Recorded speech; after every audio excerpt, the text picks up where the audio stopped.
నమస్తే అండి. అమ్మ నేనుకి స్వాగతం. ఈరోజు ఒకే పిండితో తయారు చేసుకునే 2 రకాల స్పెషల్ రెసిపీస్ పూర్ణం బూరెలు, చిట్టి బూరెలు ఎలా తయారు చేసుకోవాలో చూపిస్తాను. ఈ వీడియోలో పర్ఫెక్ట్ కొలతలు, కన్సిస్టెన్సీతో బూరెలు ఎలా తయారు చేసుకోవాలో చూపించాను. మీరు కూడా ఈ వీడియో ఫాలో అయినట్టయితే ఈజీగా ఈ రెసిపీని ఇంట్లోనే ట్రై చేయొచ్చు. దీనికి ముందుగా మినప్పప్పుని శుభ్రంగా కడుక్కుని 6 నుంచి 7 గంటల పాటు నానబెట్టుకోవాలి. తర్వాత ఇలా వెట్ గ్రైండర్లో వేసి మెత్తగా గ్రైండ్ చేసుకోవాలి. మిక్సీలో కన్నా వెట్ గ్రైండర్లో వేసుకుంటేనే ఈ రెసిపీ టేస్టీగా ఉంటుంది. ఈ విధంగా కొద్దిగా నీళ్లు పోసుకుంటూ మెత్తగా గ్రైండ్ చేసుకోవాలి. తర్వాత ఒక గ్లాస్ మినప్పప్పుకి 1 గ్లాస్ ఇడ్లీ రవ్వని శుభ్రంగా కడుక్కుని వాటర్ లేకుండా పిండుకుని మనం గ్రైండ్ చేసి పెట్టుకున్న పిండిలో యాడ్ చేసి కలుపుకోవాలి. 1 గ్లాస్ మినప్పప్పుకి 1 గ్లాస్ ఇడ్లీ రవ్వ అయితే సరిపోతుంది. తర్వాత బియ్యం పిండి కూడా కలుపుకోవాలి. 1 గ్లాస్ మినప్పప్పుకి 1 గ్లాస్ ఇడ్లీ రవ్వ, 1 గ్లాస్ బియ్యం పిండి పడుతుంది.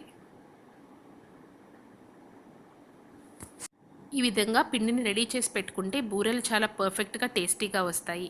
చల్లారిన తర్వాత కూడా బూరెలు గట్టిపడకుండా ఉంటాయి. ఈ పిండిని ఫ్రిడ్జ్లో స్టోర్ చేసుకుంటే 10 రోజుల పాటు పాడవకుండా ఉంటుంది. ఈ విధంగా లంప్స్ లేకుండా కలిపి పెట్టుకోవాలి.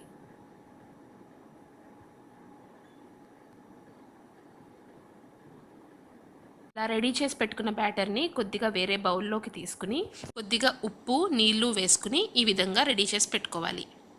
ఇప్పుడు దీన్ని మనం చిట్టుబూరెల కింద వేసుకోవాలి. ఈ పిండి ఫర్మెంట్ అవ్వాల్సిన అవసరం లేదు. అప్పటికప్పుడు వేసుకుంటేనే టేస్టీగా ఉంటాయి. తర్వాత డీప్ ఫ్రైకి ఆయిల్ పెట్టుకుని ఆయిల్ బాగా వేడైన తర్వాత ఇలా చిన్న చిన్న బూరెల్లాగా వేసుకోవాలి. కొంచెం రంగు మారేదాకా వేయించుకుని తీసి పక్కన పెట్టుకుంటే చిట్టు బూరెలు రెడీ అయిపోతాయి.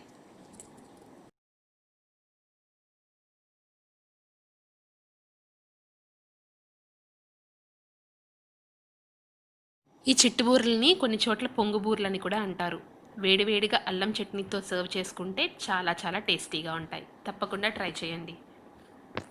ఇప్పుడు పూర్ణం బూరెల కోసం పూర్ణం ఎలా రెడీ చేసుకోవాలో చూపిస్తాను. ముందుగా శనగపప్పుని శుభ్రంగా కడుక్కుని నీళ్లు పోసి 1 గంట పాటు నానబెట్టుకోవాలి.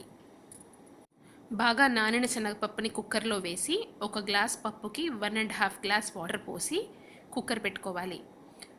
సిమ్లో 3 విజిల్స్ వచ్చే వరకు కుక్ చేసుకోవాలి. 3 విజిల్స్ తర్వాత పప్పు ఈ విధంగా మెత్తగా ఉడికిపోతుంది.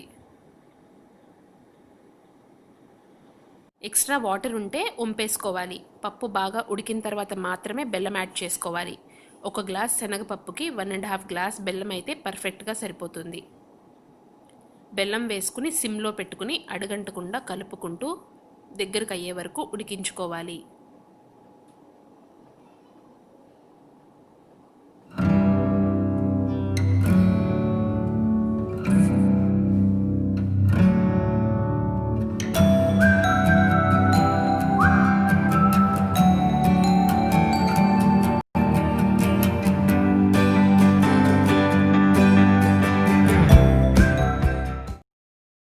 ఇలాంటి కన్సిస్టెన్సీ వచ్చిన తర్వాత స్టవ్ ఆఫ్ చేసుకోవాలి.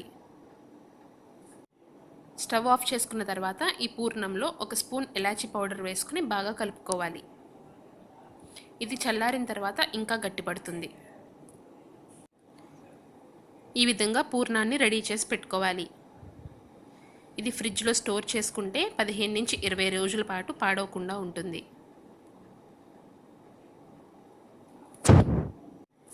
ఇప్పుడు పూర్ణం బూరెల కోసం మనం ముందుగా రెడీ చేసి పెట్టుకున్న బ్యాటర్లో కొద్దిగా ఉప్పు, 1 స్పూన్ బెల్లం యాడ్ చేసుకుని కలుపుకోవాలి.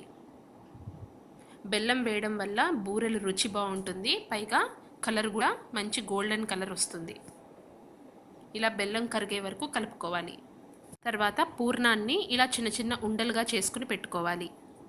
తర్వాత పూర్ణం ఉండల్ని మనం ఉప్పు, బెల్లం, కొద్దిగా నీళ్లు కలిపి పెట్టుకున్న బ్యాటర్లో ఇలా డిప్ చేసుకుని ఆయిల్లో డీప్ ఫ్రై చేసుకోవాలి.